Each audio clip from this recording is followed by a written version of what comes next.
Bonjour à toutes et à tous, j'espère que vous portez très bien.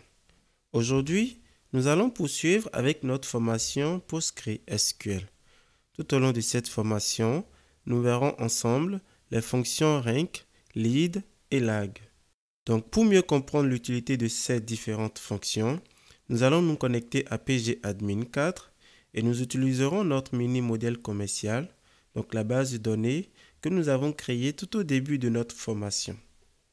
Donc, une fois connecté à notre base de données e-commerce, vous allez ouvrir le script rank lead lag qui est mis à votre disposition, donc qui est directement sur le lien Git que vous trouverez en description de cette vidéo.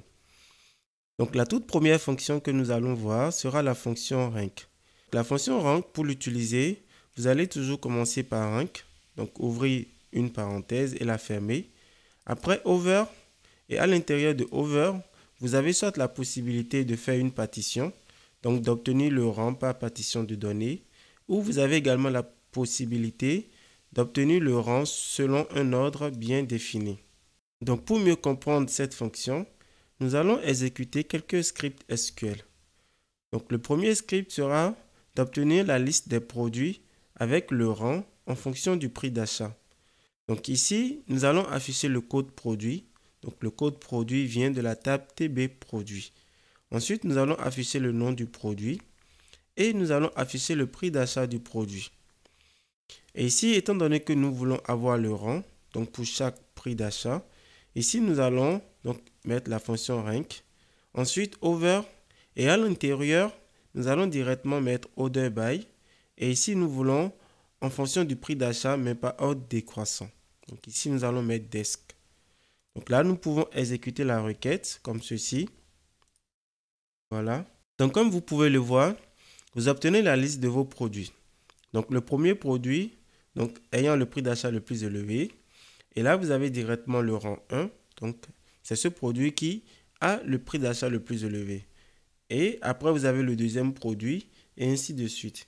Et comme vous pouvez le remarquer ici, donc sur la ligne 13 et 14, vous pouvez voir que ces deux produits ont le même prix d'achat. Donc, étant donné que ces deux produits ont le même prix d'achat, donc ces deux produits auront le même rang. Donc, c'est un peu comme vous avez deux étudiants ayant la même moyenne. Donc, ils seront 13e et 13e ex-aequo. Donc, ici, vous voyez, le rang ne change pas parce que le prix d'achat est le même. Voilà.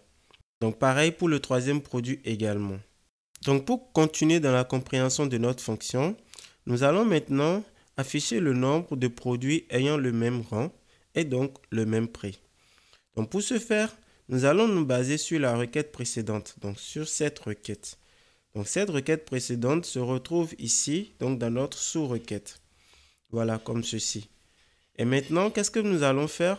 Nous allons maintenant dans le select afficher le rang, le prix d'achat et ici nous allons compter le rang. Donc le rang étant une colonne provenant de la sous-requête. Donc le rang est dans la sous-requête. Donc ici nous allons faire un count rang car nous voulons avoir le nombre de produits ayant le même rang. Donc ici nous allons mettre en valeur le rang et en même temps nous allons afficher le prix d'achat car à un rang on affecte un prix d'achat. Et là nous allons compter le nombre de fois qu'on retrouve ce rang. Et donc ici dans le groupe by, nous allons mettre les différentes colonnes qui ne sont pas agrégées. Donc ici, nous avons deux colonnes non agrégées, donc la colonne rang et la colonne prix d'achat. Et ici, nous allons faire un having count pour sélectionner que les rangs supérieurs à 1. Et ensuite, nous allons trier le résultat, donc par ordre décroissant du nombre de rangs. Donc là, nous allons exécuter la requête comme ceci. Voilà. Donc comme vous pouvez le voir, pour le rang 2885, donc qui correspond au prix d'achat 10,184, nous avons 40 produits qui possèdent ce rang. Donc c'est-à-dire vous avez 40 produits ayant le même prix d'achat et donc le prix d'achat est de 10,184 €. Maintenant, nous allons toujours continuer avec la fonction rank, mais cette fois-ci, nous allons afficher le détail des produits ayant le même prix. Donc, c'est vraiment un filtre sur la liste des produits, mais nous allons garder que les produits qui ont le même prix. Donc, si un produit existe mais qui n'a pas un même prix avec un autre produit, ce produit ne sera pas dans la liste. Donc, pour ce faire, nous allons utiliser la première sous-requête, donc qui nous permet d'avoir la liste des produits avec le rang, donc en fonction du prix d'achat. Et ensuite, nous allons utiliser une deuxième sous-requête, donc qui va nous permettre d'avoir le rang. Nous allons faire un inner join avec la première sous-requête. Donc, voilà. Donc ici, nous nommons notre première sous-requête produit. Et ici, nous nommons notre deuxième sous-requête rang produit. Et là, étant donné que nous avons fait une join, nous allons définir la condition de jointure. Donc ici, la condition de jointure sera sur la colonne rang. Voilà. Donc là, nous allons exécuter notre requête comme ceci. Voilà. Donc là, comme vous pouvez le voir, vous avez par exemple les 3 premiers produits, vous voyez. Donc vous avez ces 3 premiers produits qui ont le même prix d'achat. Pareil pour la ligne 7 et 8, vous voyez ces 2 produits ont le même prix et ainsi de suite. Donc voilà, vous avez vu quelques requêtes vous permettant de comprendre l'utilité de la fonction rank. Le plus important est de savoir que la fonction rank va vous permettre d'avoir un classement pour chaque ligne présente dans vos données. Maintenant, nous allons voir la fonction lead. La fonction lead a pour objectif de vous permettre d'afficher la valeur suivante de la ligne actuelle. Donc, c'est-à-dire, par exemple, si vous avez le montant de l'année 2020, par exemple, sur la même ligne de l'année 2020, vous pouvez décider d'afficher le montant de l'année 2021. Donc, pour ce faire, vous pouvez utiliser la fonction lead. Donc, cette fonction va prendre en compte quelques paramètres. Donc, ici, vous allez commencer votre fonction avec lead. Expression ici va être mise pour la colonne. Et ici, offset, vous allez voir tout à l'heure, va vous permettre de définir un numéro.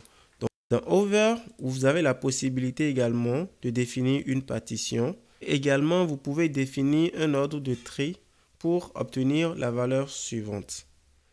Donc, pour comprendre cette fonction, nous allons essayer d'afficher le montant des ventes par année avec affichage du montant de l'année suivante.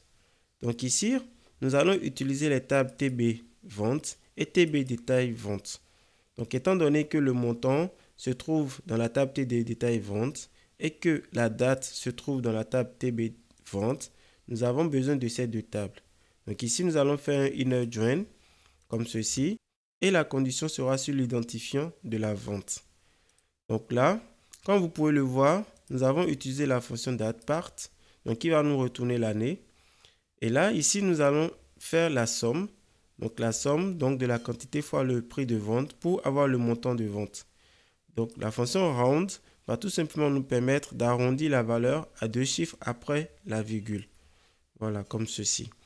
Donc ici, nous allons renommer notre colonne par montant vente année actuelle. Donc pour dire, voilà, nous sommes sur la ligne A, donc nous affichons le montant de cette vente. Et maintenant, nous allons utiliser notre fonction lead. Vous voyez? Donc ici, lead, comme nous l'avons dit, expression va être pour la colonne. Donc ici, la colonne est le montant de la vente.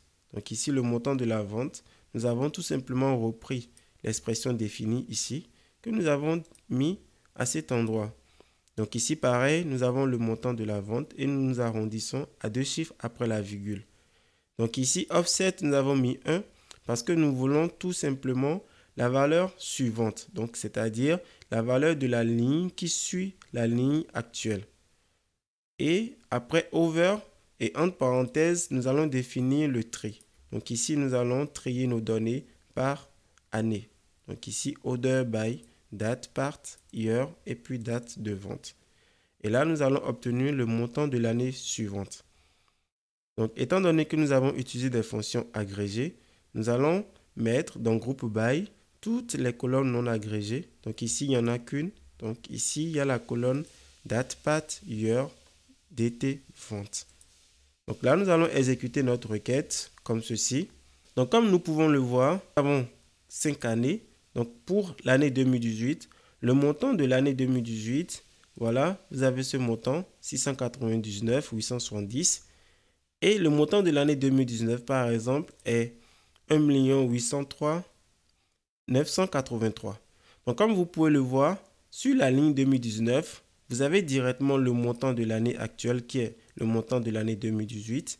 Et en même temps, vous avez le montant de l'année suivante, vous voyez. Donc, ce montant que vous pouvez voir ici, les 1 803 983, c'est en fait le montant de vente de l'année 2019. Voilà. Vous pouvez décider, au lieu d'avoir pour l'année suivante, vous pouvez décider d'avoir pour 2 années d'après. C'est-à-dire, ici, au niveau de offset, au lieu de mettre 1, vous pouvez mettre 2.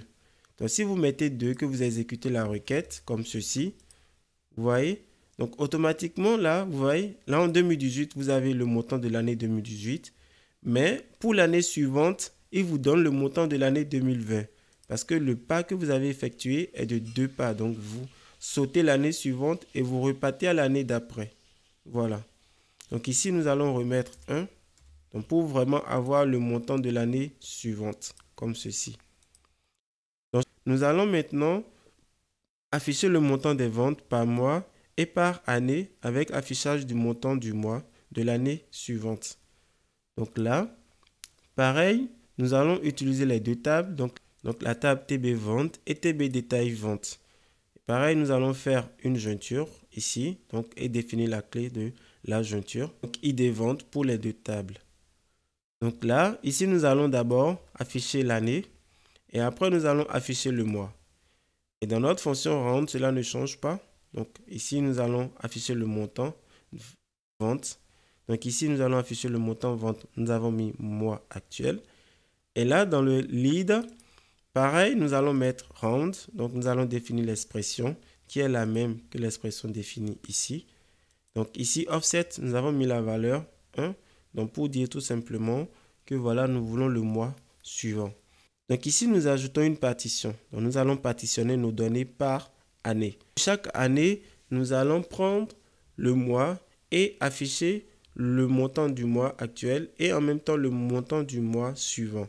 Donc partition va prendre en compte l'année que vous avez et pour cette année, il va vous lister le mois et pour les mois listés, vous aurez le montant du mois et vous aurez en même temps le montant du mois suivant. Donc là, si nous exécutons la requête comme ceci, vous voyez, si nous prenons l'année 2018 uniquement, voilà. Donc ici, nous avons le mois 6, le mois 7, le mois 8, 9, 10, 11 et 12. Donc pour le mois 6, le montant est de 62 691. Et là, comme vous pouvez le voir, pour le mois 7 de l'année 2018, le montant est de 77 971. Et donc sur la ligne du mois 6, vous voyez le montant vente mois suivant, c'est bien mis 77 871 parce que cela correspond à l'année 2018. Et ainsi de suite. Pour finir notre formation du jour, nous allons voir la fonction lag qui est tout simplement le contraire de la fonction lead.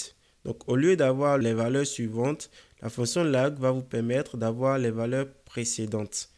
Donc ici, cela va être le même principe. Au lieu de lead, nous allons tout simplement remplacer le lead par lag.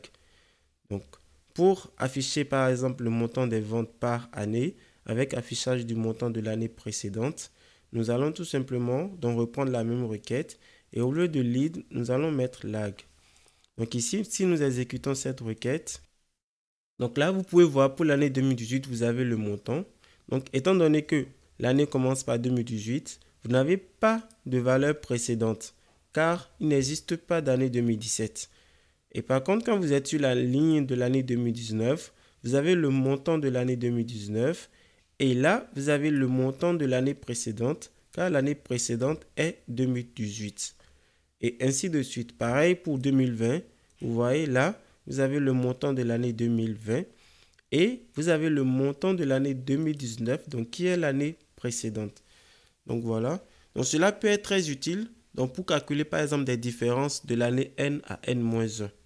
Donc la requête qui va suivre va nous permettre par exemple d'afficher la différence. Donc la différence de l'année N par rapport à l'année N-1. Donc ici, vous voyez, dans cette requête, nous allons ajouter tout simplement la partie donc pour effectuer la différence. Donc ici, pour effectuer la différence, nous allons prendre le montant de l'année N, donc qui correspond à la somme, donc quantité fois prix de vente. Et là, nous allons ajouter le montant de l'année N-1 qui correspond à la valeur retournée par la fonction lag. Donc ici, pareil, nous allons exécuter notre requête comme ceci. là, qu'est-ce que vous pouvez remarquer? Donc pour l'année 2018, nous n'avons pas de différence car il n'existe pas d'année N-1. Donc ici, par contre, pour l'année 2019, vous avez le montant de l'année N, vous avez le montant de l'année N-1.